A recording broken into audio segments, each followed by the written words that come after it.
Zoom meetings.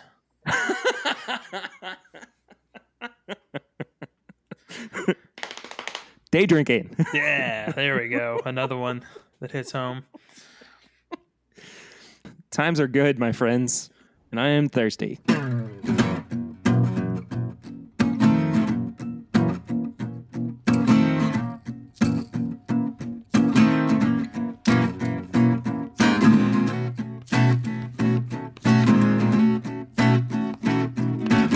Hello, everybody. Welcome to another episode of This Is My Bourbon Podcast. I'm your host, Perry. Curtis and Swan are virtually here with me, but they are physically in isolation, practicing good social distancing skills. Skills? Not skills. Practices. Whatever. Guys, welcome back to the show. What's up? It's a skill, Perry. I can hide from people forever. Even when you're not forced to. Even when nobody asked. Yeah, it's like playing hide and go seek, but instead of staying in like a general 100 feet area, you just get in your car and go home.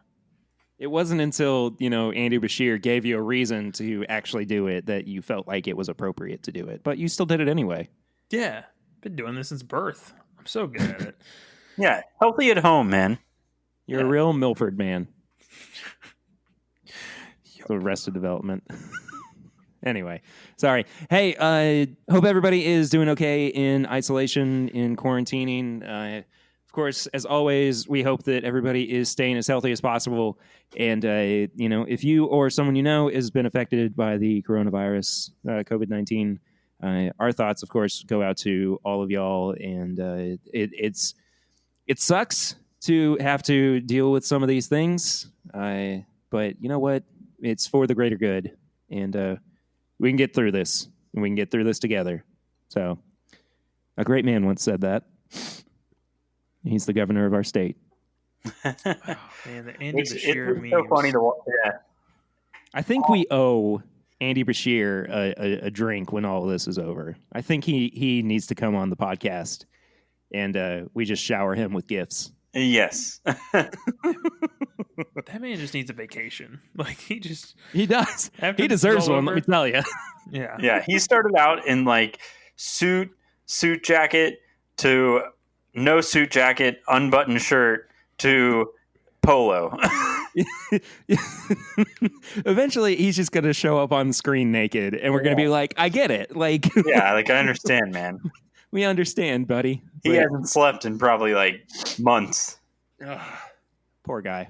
Yeah, so we'll have to try to get Andy to come and hang out with us for a drink or two. Yeah, we know all this settles down. But in the meantime, a couple of things up top. We are recording this the day after some very exciting news dropped. Not in the world of bourbon, but in the world of the Pear Bear. And Pear Bear is no longer just him and the bear wife. There's going to be a bear cub coming in. Bear wife. The bear wife.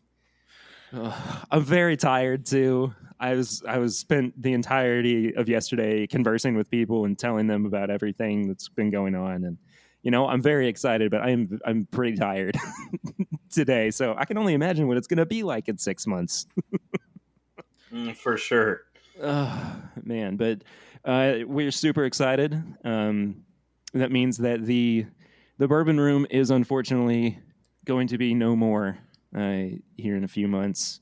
But we will still find a way to make this show happen.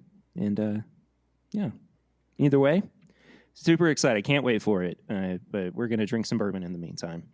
So I call drinking in the crib. I am sitting about where the crib's going to go. So can it support 200 pounds and 3 glasses of bourbon? Because it's going to need to. Where else am I going to record? We'll find out, Swan. Okay. That'd be real funny. We just set up in here and we just wake the baby up. Hey, surprise, kid. It's Swan. Hey, kid, it's time to do a podcast. Get up. Get up. God. I'll prepare you for childhood. I can hear the therapy bills already. Yeah, I mean, honestly, some kids are just little drunk people, they're just floating around, Anyways, Running into stuff. bourbon, flying blind. I've So, yeah, already so poured some. flying blind, guys. Yes, flying blind. Let's do it. So, Swan, Yep. let's talk about flying blind for a minute. Curtis brought to my attention that he does not have much left. Oh, I've got more than half. So I How much figured. have you been having? I mean, a good amount, but I don't know. I have things to do, Kurt. I have to get off the podcast and participate in life. I guess so. I mean, I've literally only had just like a little pour for each podcast for Flying Blind. Yeah, I don't know. I mean, I can go all in. This podcast can be a mess. Yeah, Sleep I guess deprivation, alcohol. I'm going to be yelling at squirrels after this. I think Allie might be stealing your bourbon there, Swan or Kurt. Yeah, maybe so. I don't know. But anyway. So what I was going to say is that I figure that means that I'm just going to reveal to you guys what this is today, because Kurt doesn't really have enough to keep going after this week. So what we'll do is we'll do the same thing that we've been doing for the past couple of weeks, where we taste it blind, or these guys taste it blind, give their notes and everything, and then they'll give a guess as to what they think it is. And then I will this week actually reveal to them what it is that they've been drinking for the past 3 weeks. So, has this changed much on the nose for you guys since last week? It's a little more ethanol-y for me this week. Yeah, for me, I get a little bit more of the ethanol, but I also, for me, it's been about the same. I've been, I had a sip of it too, and on the palate, it's pretty similar to last week too. See, for me this week, it's kind of taken a whole different area. I've always felt like this one's been fruity since I've been given the sample, and now I'm getting almost like a butterscotchy nose on it. Mm-hmm. But I mean, it's hard to pick out with all the ethanol, but I am using a different glass this week. The palate, weirdly for me, it has gotten hotter, and it also is really presenting some of the dark, char notes from the barrel as well. Yeah. Ooh. This has consistently been good. I think that this is the best week of it so far, though. Yeah, I'd agree with that. I'm going to do one more guess, and I think I'm going to go with crap, I forgot the name. What's the 101 barrel picks you can do of Wild Turkey? Kentucky Spirit. Kentucky Spirit. I think it's a pick of that. I'm gonna leave it. I think I just want to know. Well, Kurt, you said it was Kentucky. You said it was a Dusty Turkey last week as well. It's interesting that you guys both went with turkey products this week. Not because it is a turkey product, but it has turkey product in it. I totally threw you guys for a loop. This is a blend. Okay. Knew it. Called it first week. Yes, you did. Yes. Well, you did, but you didn't get the blend specifically correct. Did I, though? No. How dare you, Swan, not know the exact blend? I tried. Watch it be interesting. It's like a third blend of 2/4 of this, and I will say though, I did the math on the proof too. Kurt, you actually got the closest in proof guessing. Nice. What I was at a 115 or something like that. You settled on 112 on the first week. It actually comes out to 113.2 proof. Ah, pretty close then. Yeah. So, here's what this is. It is a blend, equal parts, of E.H. Taylor Small Batch, the Evan Williams Derby 2019 Single Barrel, Rare Breed, and 1792 Full Proof. Huh. How was I supposed to guess that? Yeah, I know, but I just wanted to see what you guys might be able to pick out from it. Oh. Well, we got the turkey for sure. Feel bamboozled. Feel codswalloped. Yeah. It is good. I enjoy it. It's really strange how fruity it is for some of those being what I consider to be kind of darker, heavier, like especially the foolproof. I always get bananas and pain. Like that's basically the notes I get from that. And pain. God, that's good. I love that. Yeah, I don't know what that would come from. What would you think out of all those, out of the ones you said would bring more of the floral, more of the fruity? Honestly, I don't really know either. Maybe the Evan Williams. Yeah. I think there's a possibility that could be where it was coming from. I don't know though. Taylor Small Batch is not really ever very fruity to me. No, but it's not ever like a darker that I get either. No, it's just very like classic traditional style bourbon. Yeah. I guess you would call it. Mm-hmm. So I knew you guys were never going to really be able to guess it 100% of the way. I'm sorry. I don't care. I'm just happy that I got to have it. Yeah. Because But I mean, it's really good. I'm glad to hear because I just kind of did it on the fly. Oh yeah. Because I had this idea. Because what we had been talking about before all this kind of hit was, or before we really decided that we were going to do all this in lockdown, was how are we going to do Flying Blind still? And I was like, well, I'll just do like a blend or something for them. And it basically turned into this. But the planning process basically just came down to me going into the studio and picking up the bottles that I saw and blending it together. So here it is. And I'm glad you guys like it. I really am glad that it turned out at least drinkable, but it seems like it was a little bit more than that. Yeah, no, it's pretty good. If I had all the stuff to do it again, I'd blend it myself. And I would be interested to try this in different capacities too. Like maybe not use the Derby Evan Williams, maybe use just like a regular Evan Williams single barrel or the bottled and bond or something like that. So yeah, interestingly enough, you pick stuff you could get lower proof versions of it. So I wondered if you could make a lower proof version of this, like with the 1792 small batch. The Taylor would have to stay the same. You could get turkey. Okay, so unfortunately, Curtis was having some pretty difficult technical problems over on his end. So we unfortunately have to do the rest of the episode without him. But you know, you still got the two of us. Isn't that right, Swanee?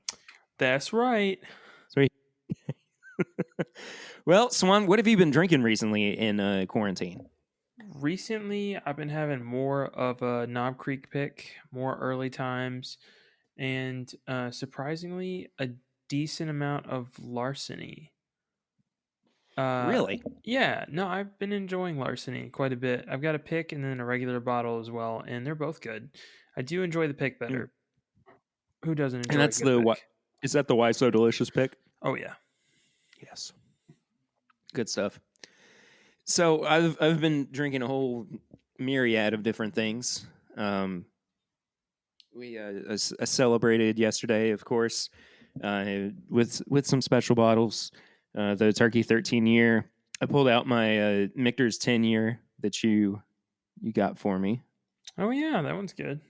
Yeah, quite good, man. And I actually bought a Knob Creek pick as well last week from Liquor Barn. It's an 11-year-old pick called the B-Dub Special Number 3. It is very good. But so I realized that I didn't have as much 120 proof bourbon as I was hoping. And I was kind of going through some of it in hopes of preventing and killing off any chance of having the coronavirus. So figured it was a good time to pick up another bottle. So I just Knob Creek picks, man. Yeah, no, I mean, I'm honestly thinking about getting just a regular like 9-year-old no pick just to see how that is because I haven't had that in so long. I'm considering doing the same. Yeah, and honestly, it's great bourbon, and I feel like if I get a good pick, I won't touch it because I need an occasion, which it shouldn't be that way, but for me in my head, I feel like that's how it is. And if I get that 9 year one, it's just like I'm just drinking tonight, just having some Knob Creek, no big deal. Yeah, absolutely. But another thing that I've been drinking, or something else that I did, was I had Clifton, listener of the show, friend of the show, on my Thursday night live stream, and I subsequently was on his right afterwards as well. And we did a bunch of home blends. We did the exact same things through and through. Really fun little episode, little live stream. So if you guys want to go check that out, it's over on the YouTube page, youtube.com/This Is My Bourbon Podcast. So go and check that out. And I think I've mentioned before, but I'm doing Thursday night live streams again for Heck the yes. foreseeable future. Once the baby comes along, things will probably change up a little bit, but we'll talk about that closer to time. We don't have to worry about it now. It's future Perry's problem. Exactly. But we had some really cool blends on there, so go check that out. Swan, do you want to get into the news of the week? Yeah, absolutely. I'm gonna pour something good. I'm feeling some Elmer T. Lee. I'm gonna get into Oh some man, of I have Elmer T. Lee at your old place right before you moved. that. I think so. I've had I the think same bottle for a long time. I've really been nursing it. I think I said something to you like, I haven't had this in a while, and you were like, go for it. Yeah. Like, oh, okay. Anyways, Well, the news today. I'm yes. excited about. There's a bunch of like really interesting off the beaten path type stuff. Not so much TTB focus this week, which is amazing. Mm-hmm. I will also join you in pouring something else. I'm just going to go for some Weller Antique from my handle. Did you get this handle for me, by the way, Swan? Maybe it's been We a were while. we were talking about it on the stream the other night, and I cannot for the life of me remember where this came from. I know at one point I had 3 handles of 107. I don't know. One of them I had to unfortunately get rid of. The other 2 they have disappeared because they are not here. I don't know where they went. I must have gotten one from you then. Yeah, maybe. Either way, it's that right amount of Weller Antique right there. Yes. I need more if I can ever do that. Who's to say it? But I might be done buying Weller Antique forever at this point because it's so hard to find, and I just hate that the price went up so much.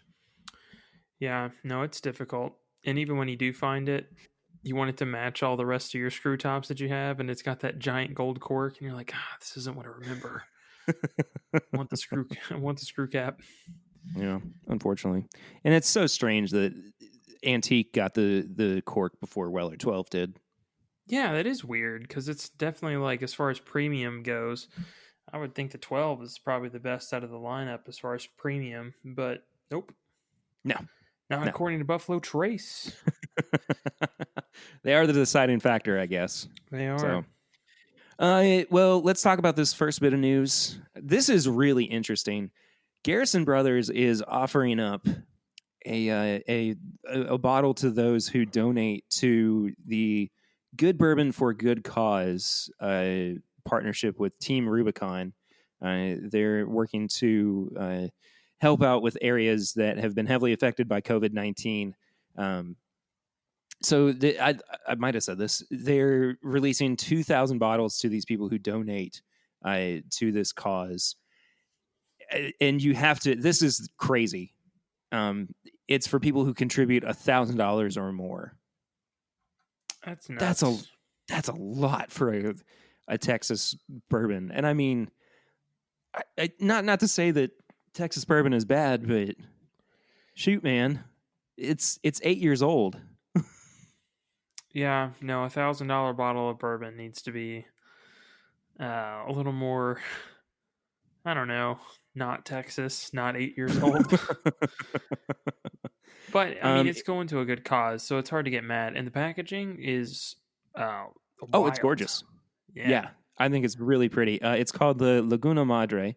It's 101 proof. and it's got white wax on it, which is kind of a cool look. But it was aged, of course, in oak barrels for 4 years, and then interestingly enough, it was aged for 4 more years in French oak barrels.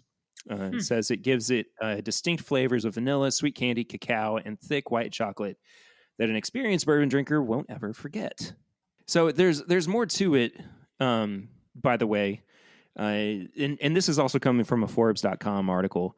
It says the first 2,004 people to contribute $1,000 or more to Team Rubicon will receive a bottle of Laguna Madre.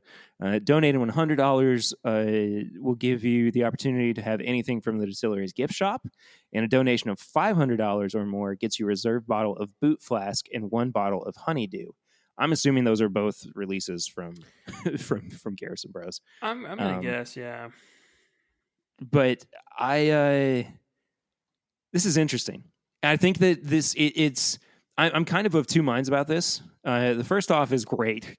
Thank you, Garrison Brothers, for offering something up like this to people who, maybe not would have gone, oh, I don't think I'm going to donate. But, there is now this opportunity for somebody if you're, looking to find something in response to, donating to relief and aid for people.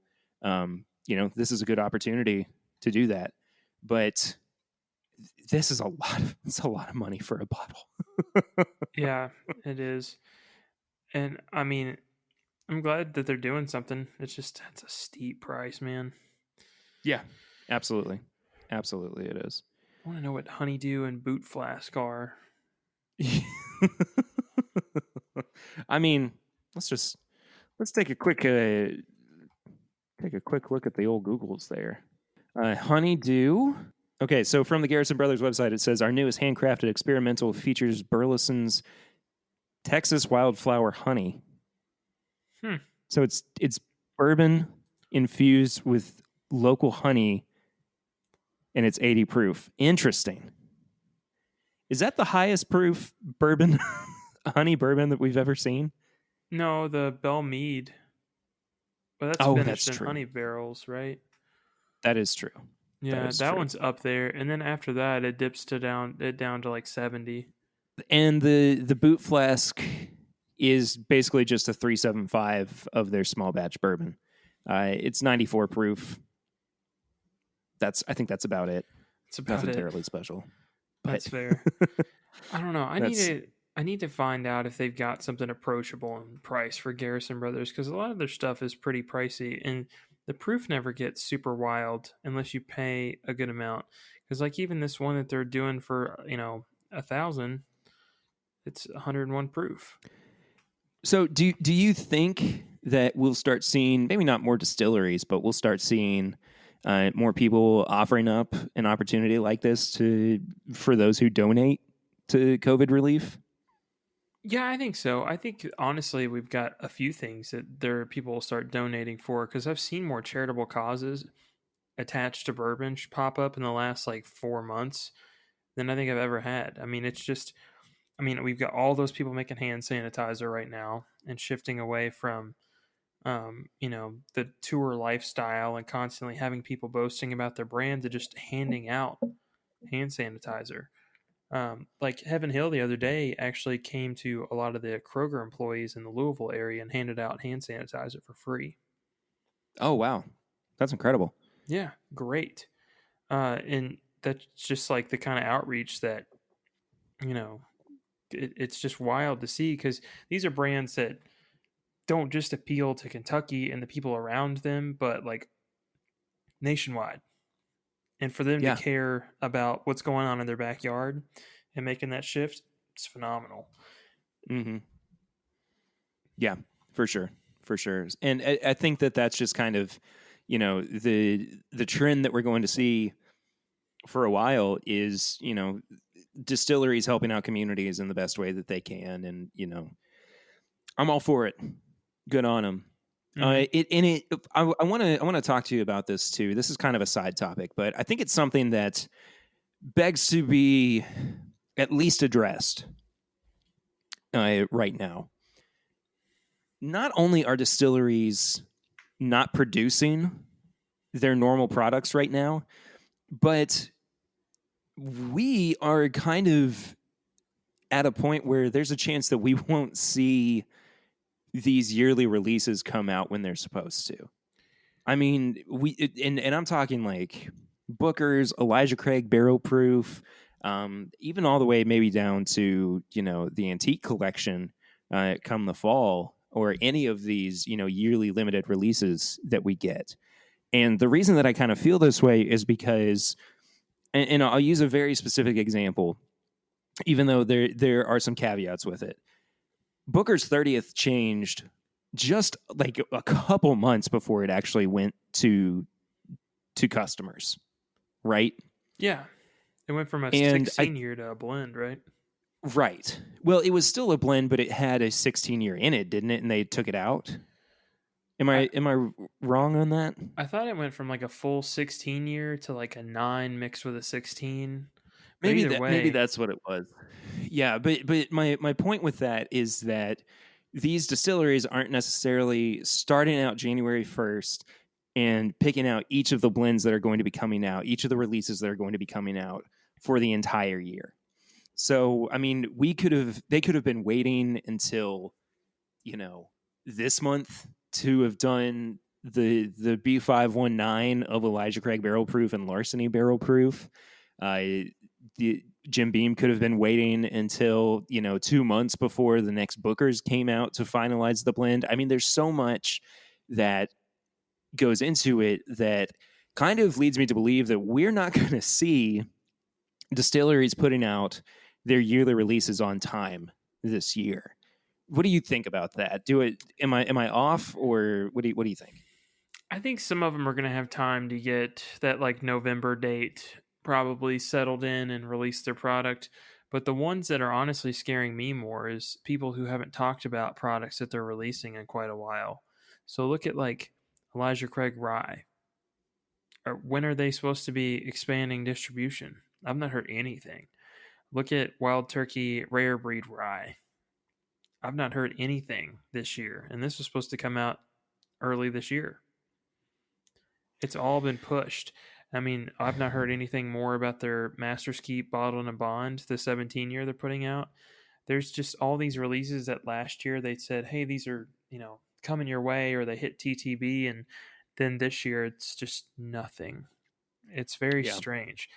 And I get, like, so when a limited release comes out, like when you have the Four Roses limited edition, or you have the BTAC releases, there is no doubt in their mind that if they make 10,560 bottles, that all 10,560 are going to sell.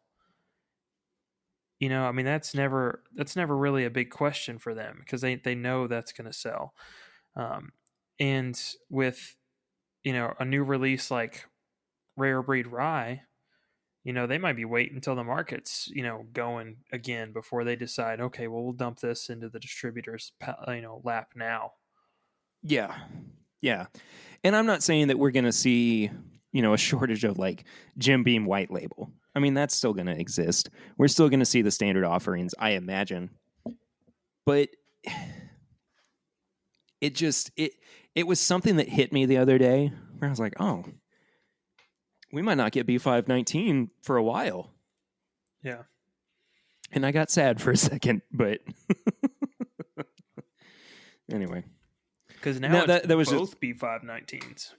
Yeah, exactly. So we'll see, I guess. I don't know. This next bit of news, this is really cool. And actually, I have a little bit of not super in depth, but kind of a personal side to this as well. So this comes from fortune.com, and unfortunately about two-fifths of this article is behind a paywall, but the gist of it, and it's something that I wanted to talk about on the show a while ago and just haven't had the chance to yet. Two Worlds Whiskey is a brand of bourbon that is being released in France. This is the first bourbon, or really American whiskey, that is being released just for the French market. And the woman who is behind it, Ashley Donahue, I actually got to meet her and hang out with her just a little bit. I'm not going to say that we had in-depth conversations or anything, but she talked with Will and the Grease at Whiskey Weekend and talked about her new bourbon that was going to be coming out. And she is so excited and passionate about this product. And I want to try it so badly. Dixon Deadman tried it and he thought it was really good. Like, to have that seal of approval is something really special. Yeah, is it going to be available here at all, or is the goal to export all of it? You can order it online to have it shipped to the U.S. Oh, okay. So, I like the labeling for it. It's nice. I don't know. It's interesting because we have so much that gets exported already, but it's just not specifically for the French market.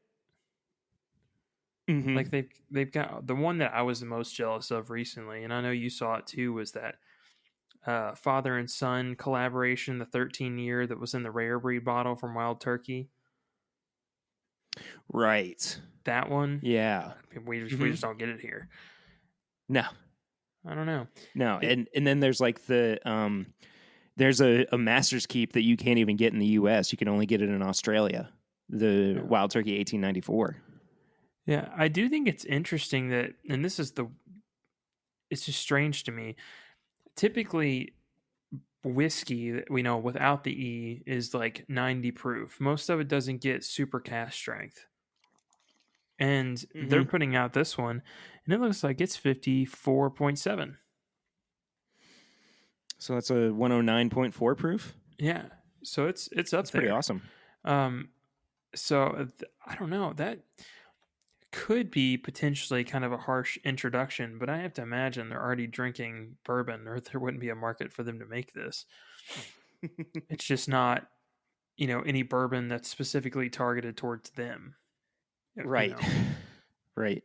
But no, that's interesting. I do want to try it. Yeah. Agreed. And if we can get it for the show, we'll definitely do so. We'll have to try to get Ashley on the show too. She actually lives over in France. She's from Louisville, but she lives over there right now. And maybe while she's in quarantine, she'd like to Skype into the show and we chat with her about this product. So who's to say? Anything can happen at this point. Yeah. Swan, you brought this next bit of news to my attention, actually. Yeah. So I think it was last year we went to Bourbon and Beyond, and one of the booths there was, and forgive me if I pronounce this incorrectly, Broth Brothers Whiskey. And did you say Bourbon and Beyond? No, yeah, I did. Bourbon on the Banks. My bad. I wanted to make sure that we were on the same page. I got worried for a second. Yeah, no, we're on the same page. I'm just catching up a little bit. Well, recently it went from just that booth that I saw at that event to now they're getting some pretty wide distribution, and it's their first that they've put out. But it's also it seems like they've got a decent head on their shoulders after talking to the guy that was there. It's based out of Louisville. And it's three brothers. It's a black-owned distillery, which apparently is very unique. I don't think we have another one of those in Kentucky. And for it to be coming out of the west end of Louisville is nice. I like seeing more come out of the west end of Louisville because there's a lot of people that try to avoid parts of it down there. But like Michter's is right in the middle of Shively, and it's they're keeping it true to their nature, whether or not you want to be down there or not. So I appreciate that they're keeping it so close to home and really making a product they're proud of. That being said, I've not had it, so I don't know if it's any good. I do want to try it. The price point I think is around $50-ish. It is actually around $30. $30. Then I might be getting a bottle. Yeah, absolutely. So yeah, and we tried to get him on, but he was busy. He was getting questions like crazy because people wanted to try his stuff. He was slammed with business. Well, people coming over to his booth to meet him and talk about it and everything. There is actually another African American owned distillery in Kentucky, and it's the Fresh Bourbon Distillery, which is, I guess they're starting up still, but they're going to be in Lexington. Yeah. So there's a couple, but this is really cool to see. I think that they're doing something really fascinating. And I'm interested in trying it too. Yeah, we didn't get the chance to have it when we were at Bourbon on the Banks. But you can follow them on Twitter. It's spelled BROUGH Brothers. So you can understand we're not sure if it's the bro, like pronounced like though or broth or whatever it is. But yeah, go check out that guy. Those guys. We did get to chat with him for a minute, and he seemed really excited about his brand and really excited about the product that they were going to be putting out. So I'm looking forward to at least trying it and seeing where they go in the future. Yeah. And then going back to some more standard releases, we got the Old Charter Oak is coming out with another one, which I'm doing the first part because I want Perry to pronounce what it's aged in because I don't know what that is. But I was wondering, I was like, wow, Swan's really taking the reins here. This is awesome. Nope. Dropping them right now. There you go. I think it's pronounced Chinkapin, Chinkapin oak. Sure. So yeah, we'll go with that. There's a dog is whole. They put out a press release about it this week. I'm reading the abbreviated information from at the Bourbon News on Twitter. It said these large trees are often found in parks and on large estates. For this release, the small number of barrels with staves air dried for 24 months before being made into barrels. They used a number 4. No, they used a number 3 char on it. Interesting. Okay. Mash bill number 1, aged for 9 years and bottled at 93 proof, rather. And this is the 4th release in the Old Charter Oak collection. The suggested retail price is $70. Ha! It was just April Fool's, so I'll give it to him. It's not going to be $70. It's going to be $70 for a 2-ounce pour, but it's not going to be $70. Well, and it's not like it Buffalo also Trace is, to do anything about it. Yeah, true. But it also says that it's supposed to be available in limited quantities this month. I'm not so sure if that's going to happen. But I'm excited to, potentially try it. I don't know, man. I want to try it. The only one I got to try was the Mongolian oak. See, I tried the French oak and thought it was quite good. Yeah. I mean, the one that I've tried, great. Was it worth the $220 price tag that I saw it at the one time I did actually see it? Absolutely not. Sure. But hey, if you've started this collection, more power to you. Get out there and get you a bottle.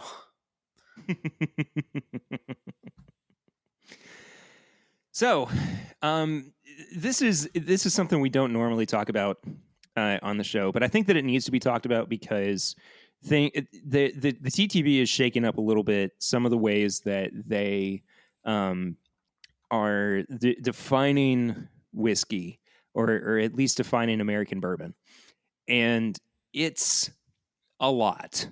And we're not going to touch on everything, but it has gone through that they are going to they have proposed new regulations modernizing alcohol and the Tobacco Tax and Trade Bureau. I don't think we've ever really talked about what TTB stands for, but the full name is the Treasury Department's Alcohol and Tobacco Tax and Trade Bureau. So that's where the TTB comes from. Anyway, I'm pulling a lot of this information from Scoo's recent Eats on Twitter. You can find him at Scoos Recent Eats, SKUS. He said the top line is they did very little. The proposed regulations published in 2018 included a lot requiring states of distillation for whiskey, defining cask strength in white whiskey, making clear that no additives can be in bourbon. None of that's in the final. That is wild to me.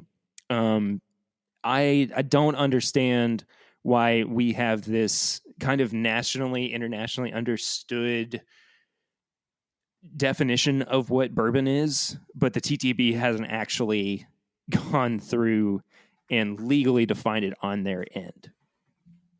Yeah, that is strange. Yeah.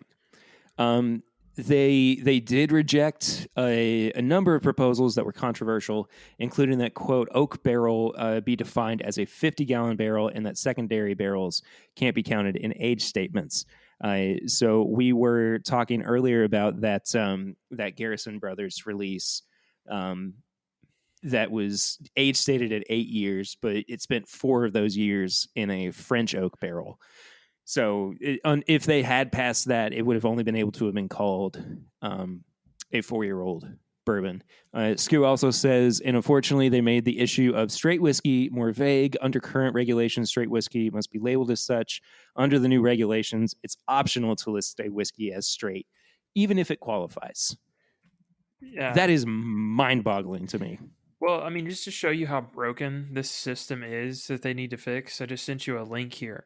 There's one bourbon I saw on the shelf a while back, and the name of it is Pritchard's Double Chocolate Bourbon Whiskey. So look at that label. It's very hard to read. Yeah, but let's first and foremost. So break this down. It's Pritchard's Double Chocolate Bourbon Whiskey with natural flavors added. So they're able to call it bourbon whiskey and then put a clarifier on it after. But no one's freaking out about it. I mean, I haven't heard anything about this. This is the first time I've ever seen this label. Yeah, but I mean, is that not strange to you? No, it absolutely is. Yeah, I mean, that's just odd to me. Are they like grandfathered in? I honestly don't know. I don't know anything about this company, this product, nothing. Do you know anything about it, Swan? Other than just walking by the label and going, "Oh, this is not right. Someone take this off the shelf. Get this fixed."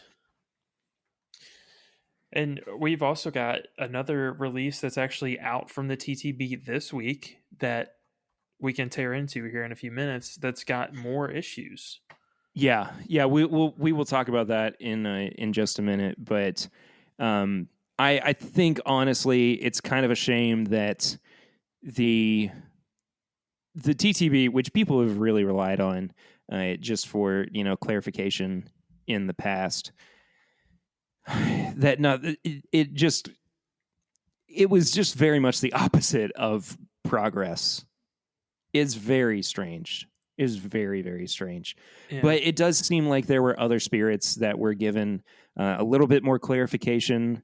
Vodka even got a new definition. It says that it must be without distinctive character, aroma, taste, or color.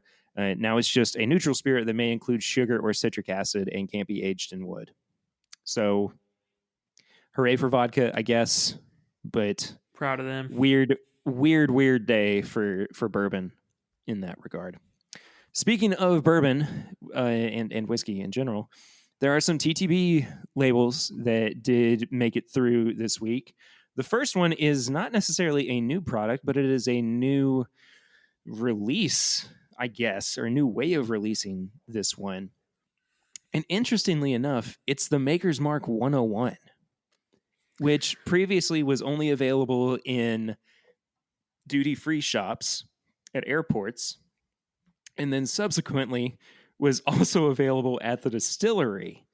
And so I guess people were not happy about how limited it was, and Maker's Mark responded with a limited release of it. And it says as such on the front of the bottle. And it seems to retain most of the packaging that it did beforehand. But the back of the bottle now says, while not everyone can visit our distillery in Laredo, Kentucky, we've bottled this 101 proof limited release so you too can experience the bolder side of our refined wheated bourbon as we have shared it with special guests at our distillery for generations. What do you think about this one? I am not a fan of it, to be honest. Not a fan, really? Yeah, so this just feels weird to me. This feels like you're repackaging a release you were already going to put out. Because I did you feel like they weren't going to put out another run of it later this year? I mean, I got the gist of it. They've been putting out all sorts of different stuff. I mean, last year they put out that sampler pack of 3. They've been getting a little more bold with what they're willing to expand in the Maker's line over the past like 2 or 3 years. I don't know, man. I don't think that this was. I think that at some point they probably said, "Hey, we want to put this out for a wider audience." But I don't honestly have that much of a problem with it. I think it's kind of exciting because I do like the 101 quite a bit. I think it's really good. So I think it's cool that it's being released to more people at this point. I don't think it's as much of a cop out as you kind of seem like you do. Yeah, I don't know. I just think that it shouldn't be a limited release. It seems weird to, like go back on somebody saying, "Hey, I wish this wasn't so limited," and then you putting limited release on the bottle. And then also putting a small blurb on the back that basically says, "Yeah, we know it was super limited, but we're going to limit it again." I mean, that's just this seems a little strange. That is totally valid, and I think that with that in mind, there are other products that potentially they could have put out as a limited release instead of this 101 proof again. But at the same time, I would like to own a bottle of it myself. I don't currently, but I have had it on a few occasions. And, if this means that I don't have to drive an hour and a half basically out into the middle of nowhere to visit the distillery, and I could potentially drive 10 minutes to my liquor store to buy it instead, I'm in favor of that personally. True, but also think about what's going on right now. This would have been perfect to have Kurt here, but Keeneland's closed, right?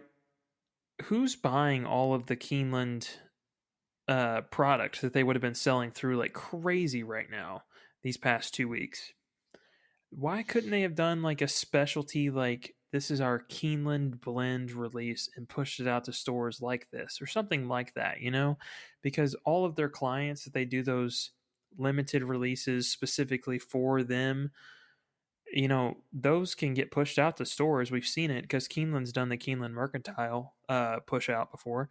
Why not offer that to everybody? Like the 101's been done. I feel like honestly it should just be on the regular shelf. Maybe it costs a little more, but I don't know. It just feels weird to me.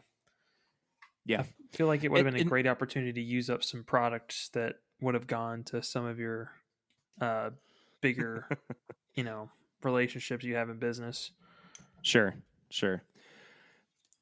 Well, I mean, I'm excited for it.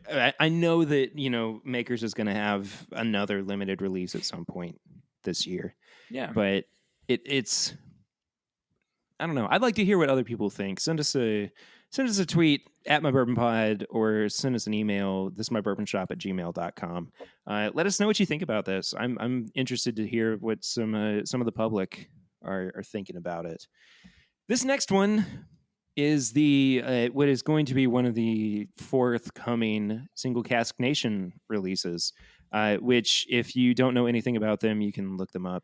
I'll throw a link in the description below to their website so you can find out more about them. This is a straight rye whiskey from Single Cask Nation, that was sourced from Whistle Pig. It's a 12-year-old bottle of rye. It says it's 61.3 proof. So what is that? 122.6. I think this is cool. They always do really limited releases for the Single Cask Nation. 450 bottles. Yeah, distilled December 2005, bottled March 2020. My favorite part of this label, though, is where it says it was distilled. It says distilled at a distillery in Indiana.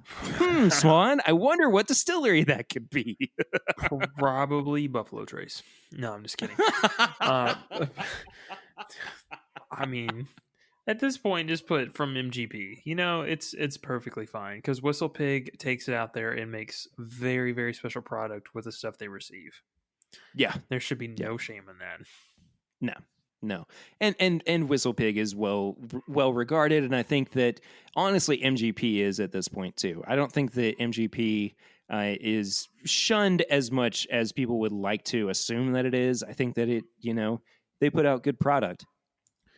They do, and honestly, I kind of think it's amazing the way that they do all of the stuff that they do. Like they supply all these barrels, and then they still put out their own products. And to be honest, they're giving the good product, not to themselves half the time. Like the Remus line and the Rossville Union Rye, I've had them. They're decent. Mm-hmm. You can tell someone's definitely got a very specific palate, and they look for the things that they do in that bourbon because it's very consistent. But it's not for me. And then I go and get something from Whistle Pig, and I'm like, this is the same distillery? What is going on? Like, they don't always save the best stuff for themselves, and that's nuts. Yeah, for sure. So I would like to try this one again. It's so hard to get a bottle of anything from Single Cask Nation. Not only are they super limited, but it's also fairly expensive, and you have to be a part of a lottery too, basically to get in on it. So I don't know, man. It's worth it. I think it's worth it. Sure. And they've done like turkey products in the past too. Oh yeah, like a barrel proof turkey product. That would be amazing. I feel like I tried it at Rarebird 101's meetup last year, and it was phenomenal. I bet it was absolutely spectacular. So it's not like they're putting out bad stuff by any means. It's just hard to get to. No, I mean it's just like an amazing single barrel, you know? But it's definitely more than a single barrel. It looks like it's probably about 4 or 5. Yeah. But still, that's just nuts. And I love how in depth they've gone on the label here with like kind of pinpointing, floral, sweet, rich, nutty, spicy, earthy, smoky, and oaky. They've given it like a little chart to show which where it leans on the flavor profile stuff. And I'm sure that there are other releases that they've done that with before, which kind of to me indicates that it might be geared towards the people who they're like, oh, maybe I'll pass out on this one, or pass out. I'm going to fall asleep right on this bottle. But maybe it's a product that they don't like the smokiness of it, or they don't like how spicy it is. So they're like, well, I'll wait for the next one. So I think that if there's somebody who isn't a completionist or doesn't suffer from FOMO, it would be a good way for them to kind of pick and choose what they want to go through and buy. Yeah. But this last one, Perry, we got another. This last one is a train wreck of a label, dude. So you want to talk about TTB not making it clear to our consumers when we're talking about bourbon, whiskey, and rye whiskey. This one is 10 cups straight rye mountain whiskey, or straight mountain rye whiskey. I don't know what's going on with this thing, man. That's just the neck tag. That's just the neck tag. And then the thing with the actual UPC on it, the little scan bar. I'm going to read this verbatim because I think it's important you understand all of the issues. Yikes. Okay. 10 Cup Whiskey is a blend of 2 great American whiskeys, each aged in number 3 charred oaked barrels. High rye bourbon, distilled and aged in Indiana, is blended with a small amount of Colorado single malt whiskey. These whiskeys are then cut with Rocky Mountain water. 10 Cup is named for Colorado's mining pioneers and the 10 cups that they drank their whiskey, or which they drank their whiskey. Enjoy. Okay, first off,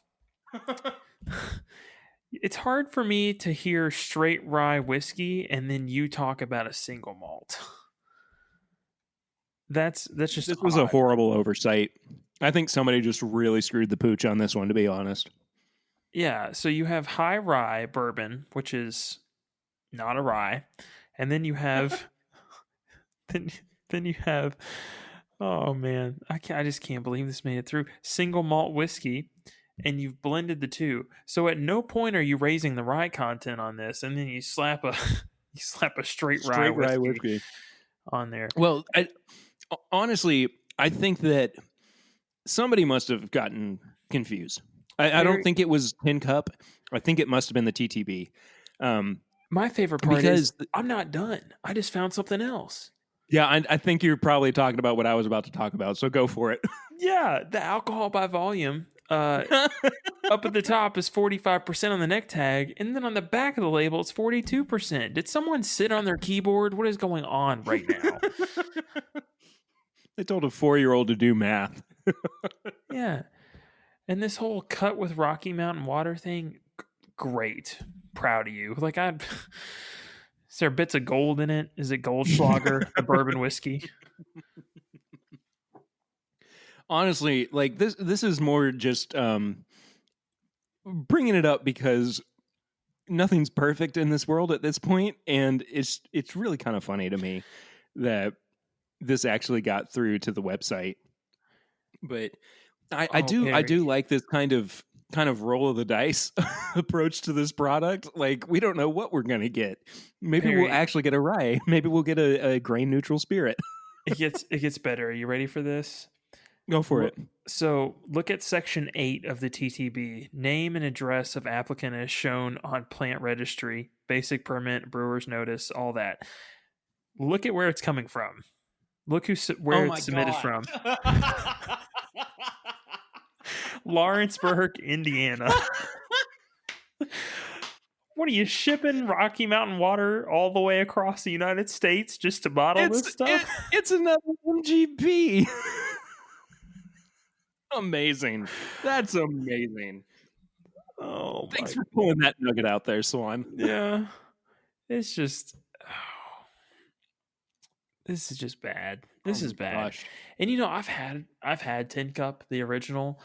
It is a great whiskey to shoot. It is. I mean, that is what it is. They give you a shot glass with the bourbon because you literally screw off the little top part of it, and it's just a shot glass. So they know their target market with this stuff. It's not like someone sitting there and really, really enjoying it. Somebody I I don't know get it. really likes Tin Cup. Well, they have a 10-year. Did you know that? They have a 10-year Tin Cup, and I've heard it's atrocious. That's hard to say. And then the apparently the regular Tin Cup, people actually enjoy it. It's got like a slight maple syrupy thing going on with it. Sure. Which is strange, but I mean I could see people enjoying that. And then this is just an abomination. Oh, you know what I'm thinking of? I'm not thinking of Tin Cup. I'm thinking of Stranahan's. Stranahan's, there's some people that really do enjoy it. And I love their model where they have people come in and bottle for them, and then they write on the side just little quotes or funny things, and then you pick up a bottle and like one will say "Go Bears," and the next one will be like "My wife's cheating on me," and then the next one will be just random stuff, and it's just they all wrote it on the side of the bottle. That's amazing. Now I really want to do that. Yeah, and you just go in we'll and you Chad and volunteer Sarah to do it, and it says we'll get Chad and Sarah to do it, and it says drink more bourbon. Yeah, drink more bourbon, not this. You know what I mean? Because I'm pretty sure it's an American single malt for most of them. Yeah, I think it is too. Or an American whiskey. But still, that's just this is bad. This is so bad. As soon as I find it, I'm going to actually double check to make sure that this is not false. Because this just feels wrong. This just feels bad. It makes me like kind of want to tweet at them and ask them what's going on here. I just want to tweet them and then just put WUT. What? Like I don't get it. Hey guys, what happened here? Well, that's really kind of all the news that we have for this week. We spent a lot more time talking about it than I thought we were going to, but we are also going to continue our little streak of blind reviews for Curtis and Swan, and one of them is not here, so just Swan this week, I guess. Would you like me to do a different sample, knowing that he's not here? No,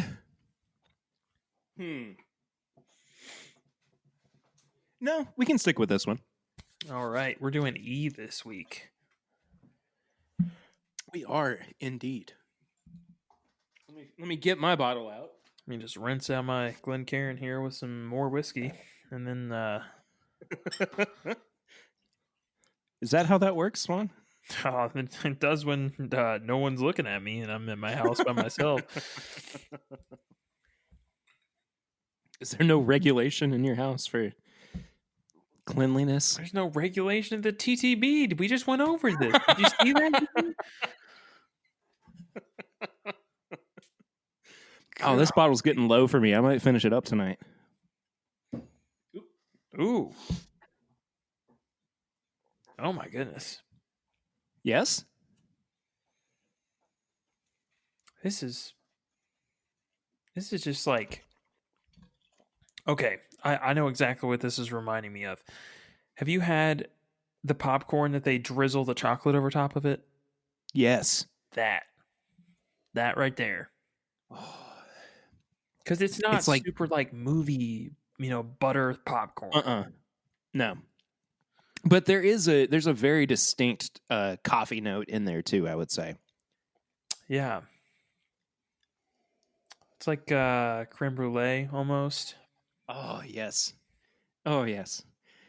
This is a great nose, man. This is really good. There is a slight corniness to it. I think that's the popcorn thing that I was kind of talking about, but it's not like young corny. It's not like that kind of green note you get on some younger stuff. Sure. I will say, if I had to give anything about this nose that I don't like, it really kind of leans just in those darker flavors. There's not a lighter, say, like vanilla or baking spices flavor that comes through. It's just like a big ball of dark notes. Yeah. The palate kind of fell apart for me. It's starting to remind me more and more of the Dickel Bottle to Bond. Really? Yeah. I don't know. I don't know about that, man.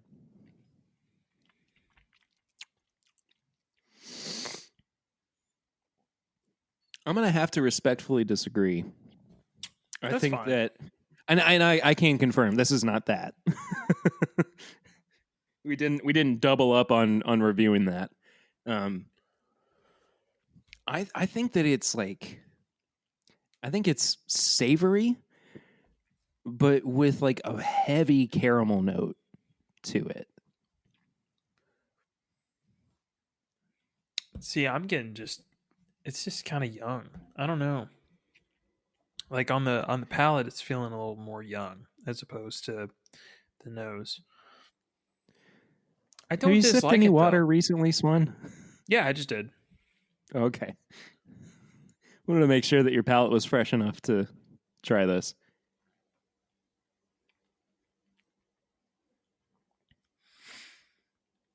I just kind of chewed on it too. It does get better, I will say, because it's not super high proof. I can tell that. It's definitely not 80, but I don't know. I'm liking this more and more the longer I sip on it, but I still retain that it's got some like Dickel quality to it. That's just strange. Like it feels like it's missing to me, like kind of that heavy cherried or citrus or really just aged note. But at the same time, it's also kind of reminding me of like something that's some of those like ultra aged whiskeys where it's like this has been in Texas. Yeah, it's like the Texas whiskeys where they kind of age super quickly, and even though it's a 2 year, it's like Stag Junior level dark. Yeah. I'm kind of getting some of that on there. Oh, you know, I'm going between like Iron Root, the Harbinger, and Dickel. It's like in between there for me. I like the nose a lot better. I'll give it that. Well, we use a review system on the show of nose, palate, finish, and price. Each category is out of 5, and we total everything up for a score out of 20. Swan, what would you give the nose on this one? The nose, I'm gonna give it 3.5. I gave it the same. Look at us. I think this is easily the strongest point of this bourbon. Mm-hmm. The vanilla, like coffee, kind of like not super movie popcorn, but just like that faint popcorn. It's all there. I mean, Yeah. it's good. It really takes you all the way around. And kind of what I talked about last week, where it was too much of one thing over and over again. This has definitely got some separation in that, and I like that. Yeah, absolutely. And I totally agree with you. I'll go back to what I said was kind of my downfall, that there wasn't a lighter note that I kind of wanted to be in there on the nose. So that's what bumped it down to a 3.5 for me. I wanted to kind of lean into the 4 area, but it just wasn't quite doing it 100% of the way on the nose. I gave the the palate a 3. See, I gave it a 2.5, Well, I gave the finish a 2.5. and I gave it a 2. Oh wow. Yeah, no, I don't like the finish that much. It's not that I don't like it. I just don't think that there's much there, honestly. See, for me, it kind of like fades off into like red hots. It's weird. I get like almost like a. Have you ever had too much cinnamon in something, and it stops tasting like cinnamon, and it just tastes like that weird like bitterness? Yeah, I see what you're saying. I get that. So far I've got a 3.5, a 2.5, and a 2. So it's not doing super well. Yeah, and I have a 3.5, a 3, and a 2.5. So all in, I'm at a 9 right now. And so you're at an 8, I think. Yeah. So what's the price on this one? This price is retail is about $45. Yikes.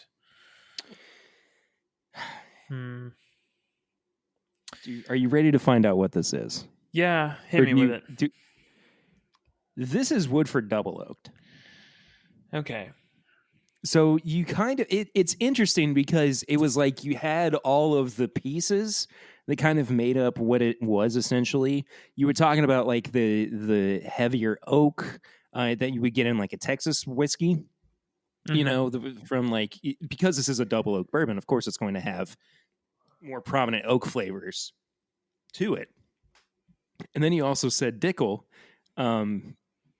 which, I'm just now realizing that's not, I was thinking of Jack Daniels actually, which is a Brown-Forman distillery. Dickel is not. So in my head, you were close, but not quite there. But anyway, it is really interesting to me that you went for like a Dickel product. It's just strange to me. I've never been a big fan of Woodford Double Oak, to be honest. You know what it gets used for me is I make bourbon balls with it. Yeah, you do. You do. Yeah. And they're always really good. Yeah, well, that's the thing is like the flavors you want to impart in a bourbon ball where it's like decent high proof, because it's like 94-ish. I like to use anywhere between 90 to 100 for bourbon balls. And honestly, just having it not be that weird like alcohol burn, but you just want so much like oak to impart into the chocolate, because and sugar, really, that's all it is in a bourbon ball. So that's what I use it for. And this has definitely got an oak like. Oh yes. Yeah, it's not subtle in that regard at all. But it's just never my favorite. But I'm also not a big Woodford fan. Sure. If this is the Woodford product that I typically would say I like the best out of the lineup, aside from like maybe the batch proof. But if I had to, maybe recommend something that's way more readily available, I would definitely go with the Woodford Double Oaked for people. Now that being said, my final score was an 11.5 out of 20, which is not the best score in the world. I give the price a 2.5. Yeah, that's where I'm at with that as well. I don't know. I think it definitely has its place because I think Woodford is a huge stepping stone for most bourbon drinkers. And I like the idea of you being able to take Woodford's lineup, which is now a wheat whiskey, a malt whiskey, a rye, the regular, the double oaked, and basically trying how, each one and figuring out what grain imparts what flavor. I enjoy that. I like that aspect. But you can also do it with Jim Beam. I mean, they're not they're not so original in that aspect because the Jim Beam's got a double oaked that I much prefer. I'd like to do a blind flight of double oaked products. I was thinking about that as you were saying that you like the Jim Beam double oaked better. I haven't had it in a while, but I think I like it better too. Yeah, I'd like to do what's a third double oaked? Because we got Woodford, Jim Beam. I can't think of one either. If listeners, you the listener, could send us one. What was it? 1915 or 1910 or whatever it is. The old Forester. Oh yeah, that's right. That one's double oaked. Yeah. So we'd have two Brown Forman products and a Jim Beam product. That's not fair. We can't do that. Yeah, we'd have to find something else. But listeners, if you can think of one, send it in, and we could include that in our upcoming double oaked blind flight eventually. Whenever we can all be in the same room together. Yeah. I mean, if we all drink over 120 proof, we'll be fine. So we'll just get hammered and hang out in your nursery. It's fine. I have to imagine that my wife will frown upon that. Nah. Yeah, maybe a little bit. Yeah, you're right on that one. We'll all just sit around in the guest room now. Yeah. No. So I enjoy this for what it is, Yeah, absolutely. It's not bad. I do like some of the picks of it, though. I was a little jealous that Monica got to do a pick, and oh my gosh, that bottle was so good. I got a sample of it from her, and it was fantastic. Yeah, which I noticed they've started to change the wording on that, going back to TTB labels. They're starting to call a lot of these barrel selections because I think some of them might be a little pre-blended before you get to try them, instead of single barrels. Have you noticed that on some of them? I have not actually, no. Yeah, so if you look at like the Woodford Double Oaked in particular, they start calling them barrel selections instead of single barrels. So I'm wondering if they're blending stuff before they send you the like 3 or 4 sample bottles you get, so that you get higher yield. I don't know. If someone wants to send me 3 barrels of Woodford Double Oaked, even though I didn't give it a rave review, I'll take it. I'll take it. So Swan wouldn't be upset about it. No, I'm going to make it through quarantine somehow. And 2 sips of 94 proof bourbon, that's like 188. So I'm doing great.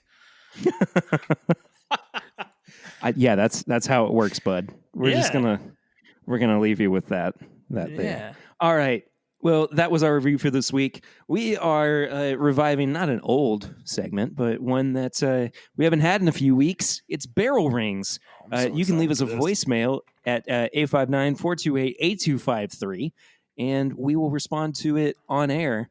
I am not sure who sent this one through, so we're going to kind of listen to this together, but here we go. Well, howdy there, gentlemen. This is Tim Bourbons. I don't honestly know what whiskey you all are reviewing this week, and couldn't really be bothered to find out, but To be honest with you, gentlemen, it really doesn't matter, because I just have one question. One question only. Y'all ever had it in a Norland? Very valid question. And just wonder if you all could explore that and just get back to me when you can. Again, my question is if you ever had it in a Norland? So, all right, well, I better jump off here. I'll talk to y'all later. Golly. All right, bye-bye. Who is that weird person? It was Sarah.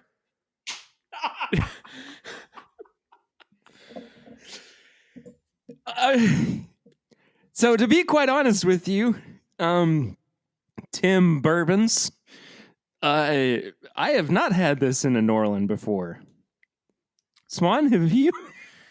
We could change that right now if you want to, but All my Norlands are downstairs. Dadgummit. yeah, no, I think it's fine. I don't know if we need to. That was a lot of heavy breathing. Tim Bourbons.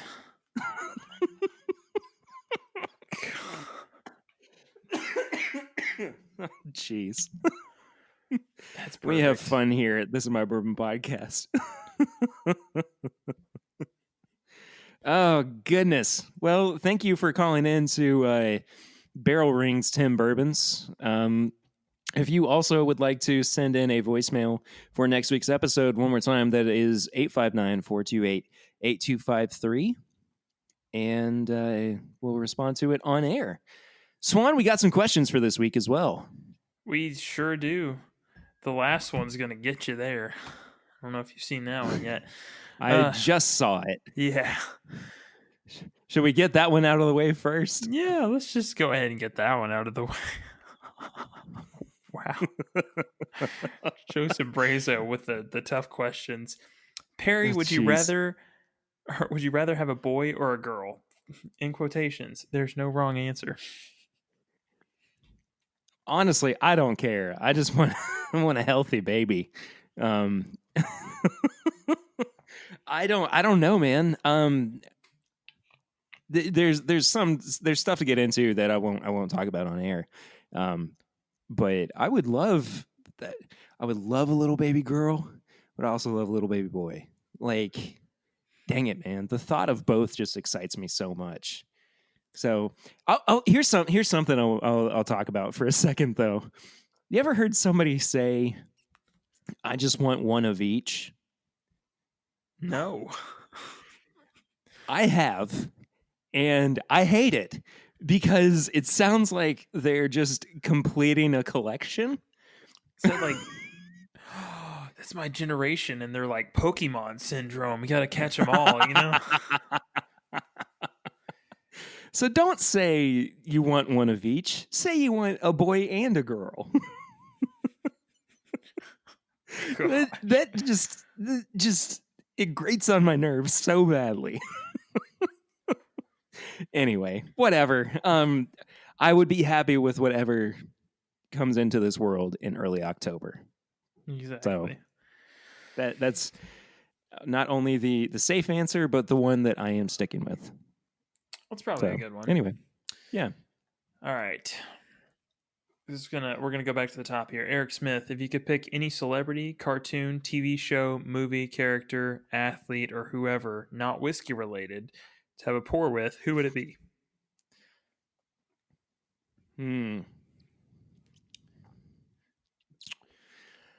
Oh, I would really enjoy, and this sounds slightly bad, but pre-sober Stevie Ray Vaughan when he was still drinking. Like, if we could have a drink together and play music at the same time, that would be pretty special to me. I don't know. I feel like it would be real fun to sit down with like Ewan McGregor and have a bourbon with him and just have a conversation. I feel like that guy has stories that we don't know about. You know what I mean? Like he just seems like an unexplored person as far as celebrities go. Yeah, no, I could definitely see that. If I had to pick somebody though, Steve Carell. Oh man, I would love to sit down with Steve Carell. I think Steve Carell would be amazing to have a drink with. That or Amy Poehler. Like I know I'm picking I two of my oh favorite TV show characters, but like Nick Offerman. Nick Offerman, yeah, but Duh. yeah, but still, like Steve Carell, just it doesn't matter what he's in, it makes me laugh. From like 40-Year-Old Virgin to The Office, like it's just all of it's good. I thoroughly enjoy every bit of it. All right, this one's from Brian. How do you pronounce that last name? Woolert? Woolert. There you go. What band or singer do you most want to put on virtual concert? And would you drink while watching? Cheers. Well, the last part of that question is absolutely. Oh, he said, "What would you drink while watching?" What would you drink while watching? Okay. Um, let's see. I would probably have some more of this larceny because I want to enjoy it and not be too drunk. It's it's a little lower proof. And I'd love to see Glass Animals perform. He's been doing some really interesting Nice. stuff. Where he's been doing quarantine covers, and so he's just been You sent me and Chad a link to that. yeah, and they're amazing. Like his voice unedited is just wild, and I'd love to see it live. I am really surprised that John Mayer hasn't done a quarantine show yet or virtual concert, but I would of course love to see that. He's one of my favorites. I'm kind of in the mood right now for some more kind of like laid back, chilled music. Yeah, Have you ever heard Cigarettes After Sex? yeah, Dude, freaking love that band. mm-hmm. And I would be all about just sipping like a red wine and listening to them at the moment. But I mean, I'd go with I don't know, it's hard not to go with Turkey. I've been such in the mood recently for Granddad 114. Yeah. But I I'm also, always in the want to mood for do my that. part. Yeah, I always want to do my part right now too and help stop the spread or kill the infection and drink some 120 proof bourbon. So, Yeah, by the way, there was a virologist, that's how you say it, who did confirm that drinking higher proof spirits can actually kill the coronavirus. So, all right. Perry, before we get to the next question, I just want to address Tim Bourbons. I am currently having double oaked in an Orland. oh, how is it comparing for you? Still just double oaked. I don't know what to tell you. Thank you, Tim Bourbons, but it's didn't really enhance anything. All right. Greg Reynolds, not necessarily for the show, but who said they like the Peerless bourbon? It was me. I like the Peerless bourbon. I think it's smoky, a little scotchy, and it's kind of wonderful for a 3-year bourbon. I like the Peerless bourbon too. I have nothing against it by any means. I just don't want to pay for it. It's such a high price point that I have a really difficult time, just saying, yeah, $100 for a 3-year-old bourbon is fine. So, I mean, I don't mind paying 25 for the little, 200 mil of it. That doesn't bother me that much. Yeah. And, I wanted to get it so we could try it for the show way back when. The win, apparently. Jeez. And this next one's from Patrick Starkey. Thank you for your service. Thank you for your service. Yes. When are you guys going to make a trip out west? I know a pretty good tour guide. Is it me? It's probably you, yeah. But honestly, I don't know. I haven't been out west ever. The farthest I've been is Colorado. I flew there and flew right back, and that was about it. I did a road trip out west a couple years ago with Lucy's family, and it was amazing. We actually drove all the way there and all the way back. We saw at least half of the United States in about a week, and it was incredible. In all honesty, I've not been to Washington, though. I've not been to California. I've not been to Oregon. I've not been to Washington. So that's 100% on my list. I do love Colorado, though. We stopped there for a night on our way back home. It's beautiful. So, hopefully soon. Yeah. All right. Steven Sussman asking the important questions here. Best use of bacon grease. I feel like he got confused and went to the wrong group. Yeah, but since you asked, we're getting in depth here. Like the sausage gravy that you make in the morning, everyone puts little bits of sausage. Do it with bacon. It works great. Same animal. I mean, why not? And fantastic. Or to bribe Ron Swanson. Oh, well, that's a good way to do it too. There's got to be like a bacon grease cocktail, right? God, I hope not. Somebody's done that. I hope not. Somebody's done that. I mean, it's probably the same people who made like a hot dog martini. You remember that? Yeah. So, I mean, we've got the power of the internet at our fingertips. Let's look it up. Bacon grease cocktail. Let's see. I'm terrified to find out what this is going to result in. Bacon infused bourbon recipes from My Recipes.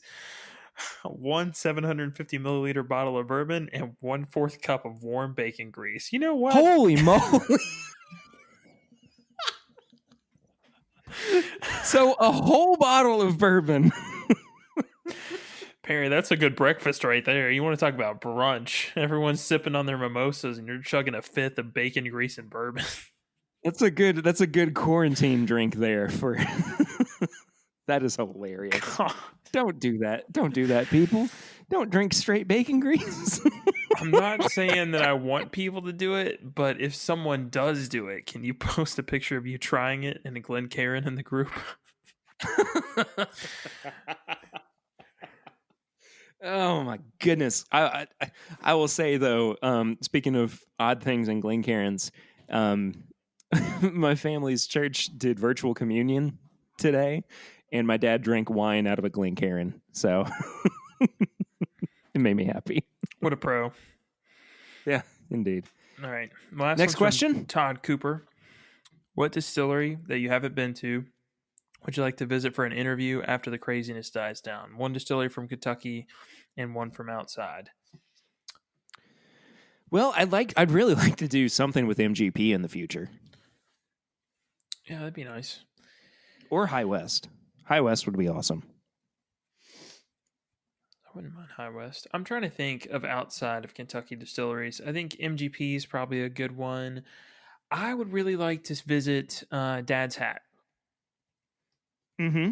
Because I want to find out more about Pennsylvania rye. I've not really dipped into that too much and just kind of want to see what it's about. Inside Kentucky, I've never been to Heaven Hill. Oh, really? Yeah, just never been. So I'd like to. I didn't know that. Yeah, I think I'd like to go there next. Swan, let's make that happen then. I love Heaven Hill. It is beautiful. Yeah, I mean, their products are beautiful, and that's enough for me. I mean, I'm ready to go fair, right now. Fair enough. I'm totally for Heaven Hill.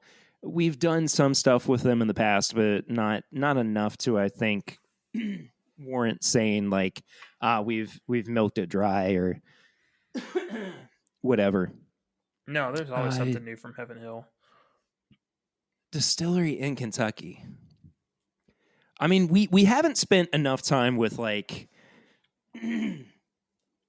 master distillers or even like Freddie Johnson. We haven't had a full episode with Freddie Johnson yet. Yeah. He was on the list for this year.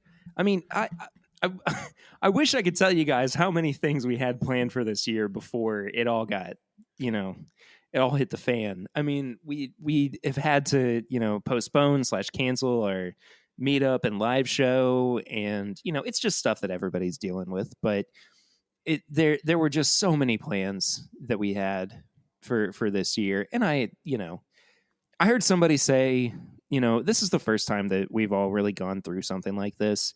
And if you say at some point, man, I'm really bummed that I didn't get to do X or I didn't get to experience A or whatever. That's fine. Like, it's okay. You know, we've never dealt with anything like this before. It's fine to feel, you know, some sort of resentment or being upset about this. But, you know, we're all going through it. You're allowed to you're allowed to feel things. Yeah, you're It allowed to sucks. not enjoy quarantine. I don't think there's many people that do. Yeah, that's very true. Yeah. But I mean, there are so many untapped bits of conversation and content that we haven't even gotten to within Kentucky, and I want to so badly. And we're going to do whatever we can, you know, remotely to still talk to people. But you know, in the meantime, it's just going to be us, I guess. Yeah. So now we have a segment I'm very much looking forward to. Tips and bits. I like Swan taking over on segues. This is really different and quite funny. Are you ready for this, Perry? I have one of the best tips and bits I think I've ever had. Okay. Disney Plus. What is your Disney Plus Oh has yes. a wonderful selection of movies. And then you scroll down to the classics section and there's a movie called The Cat from Space. That's right. You were telling me about this the other day. It's perfect. There's no flaws. It's amazing. I need everyone to watch it, and I need a full group conversation in our Facebook group. It's fantastic. We should do, you know what we should do? We should do a virtual movie night with the Patreon community. Yes, absolutely. Where we all drink bourbon and we watch the same movie, whatever it is, dumb or great. And because that would be quite fantastic. Yeah. And just to clue you in on the plot of this movie, not going to ruin anything. The entire plot is there's a cat that comes crashing down in a very stereotypically shaped UFO. And he gets out and about, finds a scientist, befriends him. Turns out he can talk. His collar lifts things with magic. And by magic, I mean the power of his mind. And then the cat decides, oh, I need to fix my spaceship to get back to my people. And what it really means is to fix my spaceship, I need $120,000 in gold. And he looks at his befriended human and he's like, how are we going to do this? Boom. That's the plot of the movie. Gee whiz. Fantastic. Yeah, it sounds like a real winner there, Swan. Yeah. And there's at some point there's flying scenes and you can fully see the cables that's holding that's holding up the person or thing. When was this movie made? I don't know. It's it's a whole thing. Anyways, Perry, what's your tips and or bit? Hold on. The Cat from Outer Space is a 1978 movie. That young, huh? Fantastic. You've already here. Fantastic. I cannot cocktail and watch The Cat from Outer Space. Oh no. That sounds like a really bad acid trip or something. Oh, goodness gracious. Okay, well, golly. You got me all flustered by The Cat from Outer Space there, Swan.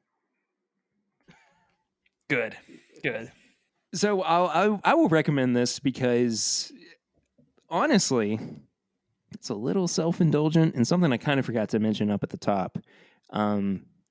But maybe go subscribe to Whiskey Advocate or at least like them on social media because they recommended this very podcast as a podcast to listen to during quarantine or really in general that was whiskey based.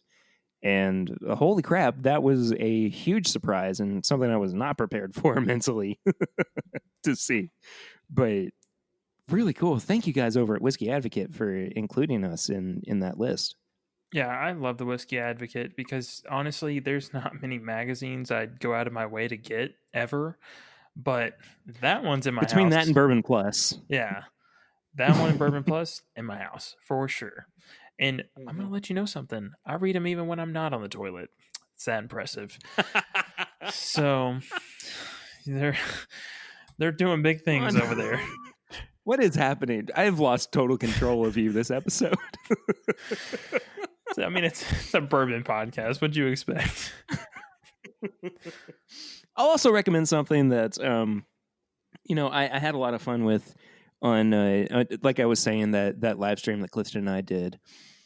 Try out some home blends. I think home blends are so cool. And, maybe you've got a couple of bourbons or whiskeys or whatever that you are not that crazy about, and you want to try to improve them. Do a little blend with something else you've got sitting around. I mean, there's no harm in just, pouring an ounce of each into a glass, letting it sit for 30 minutes and coming back to it and, testing it out. So, yeah, that's it. I'm going to make one after this. I might too, actually. I might too. Well, I guess that does it for this week's episode. Thank you all so much for listening, especially during quarantine. Please also, I meant to say this last week, but if you are still listening while you are at home, please also download the episodes. That is a great way for me to track how the episodes are performing and who is listening to them and everything. So I know it's just as easy to stream it over Wi-Fi, but if you're listening, just hit the download button. That way I know that everybody's still listening. It really does help me out, make sure that I know what's doing well and what's not. But regardless, I just appreciate you guys tuning into the show every week. So until next week, Swan, where can people find you on social media? I'm on Instagram and Facebook at My Bourbon Finder. Yeah, that's it. That's okay. You're done. Yeah, that's all I got. I'm not much of a social media person nowadays. You can follow me personally on basically every social media platform at pritter1492. And if you want to follow the show, it is at My Bourbon Pod on Instagram, Facebook, and Twitter. You can leave us a 5-star rating and review right in the podcast app on your iPhone. It's super easy to do. It helps us out a lot, pushes us to new listeners. And we'll read out your 5-star review on the show. This one comes from JJF825. Gave us 5 stars, and the headline was, "Love the show." He said, "I started listening to this show just as I was getting into bourbon. I was just trying to learn a little bit about it, but had no idea how much I would enjoy listening to the show each week. It's a ton of fun, and they offer great insight into bourbon. Become a Patreon member, and you get even more content." Great content is what he said. It makes it sound like we paid him to leave that review, but we did not. Thank you so much for leaving that review. He's right, though. You can head to patreon.com/mybourbonpodcast, and for as little as $1 a month, you can support the show. And for $5 a month, you get bonus episodes every month. You get the pregame chats that come out the day before each episode. You get live streams and hangouts at $10. And there's some other little perks and rewards that you get over there as well. I know I did the Patreon tag earlier, but it only made sense. You can find all of our apparel and merchandise at bourbonshop.threadless.com. There's a sale that is going on there right now for 15% off everything, I do believe. That's a great way to support the show if you cannot donate to the Patreon every month as well. And you can send us questions or comments to thisismybourbonshop@gmail.com.